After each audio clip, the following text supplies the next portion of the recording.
jàngoro bii di tuberculose dana faat ñi nga xamante ne rek ñoom ñooy banlieue dakaroise bi ndax ëttu yëglekaay bii di l'info moom la daal di xëyee ba tax tamit nag nee na lu toll ci juróomi téeméer ci ay cas ci feebaru su bon si di feebaru sëqët entre li nga xamante ne rek moom mooy banlieue dakaroise bi diggante Pikine ak Géejawaay ci diiru ñetti weer rek lu toll ci juróomi téeméer ci ay kaawu tuberculose ba tax nag foofee rek gis nañu ci atum 2025 bi ndax nag lu toll rek ci ñetti téeméer ak ñaar fukk ca Géejawaay la toll nag ci diggante ay téeméer ak li nga xam ne moom mooy ñaar fukk ak juróom foofee ci diwaano li nga xamante ne rek moom mooy Pikine ci weeru janvier situation ba nag dafa gën rek daal di jaaxal ñi nga xamante ne rek ñoom ñooy waa kër docteur Sidi Fall moom nag nga xam ne affaire bi mi ngi ko dal depuis atum 2024 ba tax nag fi mu toll nii moom ma nga ca li nga xamante ne rek moom mooy jeexal li nga xamante ne moom mooy traitement bi waaye nag foofee rek banlieue ba dafa daal di métti point actu ci lan la daal di ñëw mooy affaire ci wàllum yoon ndax nag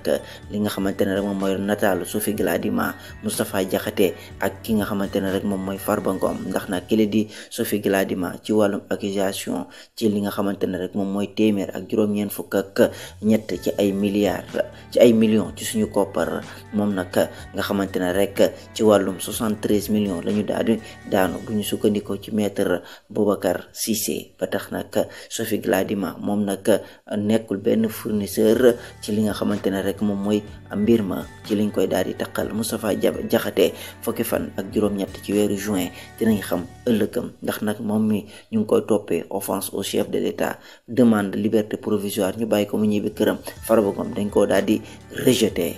rejeté googu nag ci le quotidien daal di ñëw ci ëttu yëglikaay Madiambal Diagne bi le nee na nag fi mu toll nii wàllum justice ci wàllum enchaînement la ñu nekk dëgg ndax nag Moustapha Diakhaté àllarba bale di ñëw dinañ ko daal di àtte waaye nag ci wàllum propos ak yeneen yi ni mel ak détail ak yi nga xam ne mooy Sophie Gladima waaye sàkku ci wàllum liberté provisoire Farba Ngom yooyu yëpp dañ ko daal di rejeté avocat yu Samuel Sarr ñoom nag ñi ngi daal di sàkku rek ci wàllum correctionnel ñu daal di koy xool waaye nag fi mu toll nii Sénégal ci wàllum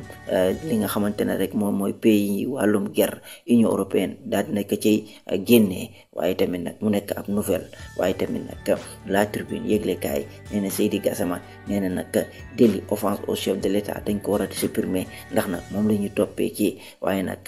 xaru deer ya ba tey ji la nag indi na jeexi jaaxa de ndax nag fi mu toll nii nag ña ko jëloon ñoom ñëpp nag fi mu toll nii ci ay problème rek la ñu nar a nekk maître El Hadji Diouf moom nag fi mu toll nii moom moo nekk kii layal Moustapha Diakhaté nee na nag régime bi ci ay tàppale rek la ñu daal di nekk Vox Populi moom dafa daal di ñëw ci li nga xamante ne rek moom mooy ay surfacturation yu ñu daal di nemmeeku ci yenn ci ay marché ci wàllum passation élimaani jawriñ yi loolu la ko daal di métti ba tax nag Thierno Alassane Sall moom nag ci li nga xamante ne rek moom mooy wàllum carburant fii ci diwaanu Sénégal nee na am na yenn prix yoo xamante ne ci yenn ci ay gox-goxaat njëgum essence ba dafa daal di yokk lool waaye nag ci wàllum tuberculose fi mu toll nii situation alarmante la ñu nekk de ci diggante Géejawaay ak Pikine foofee ca diwaanu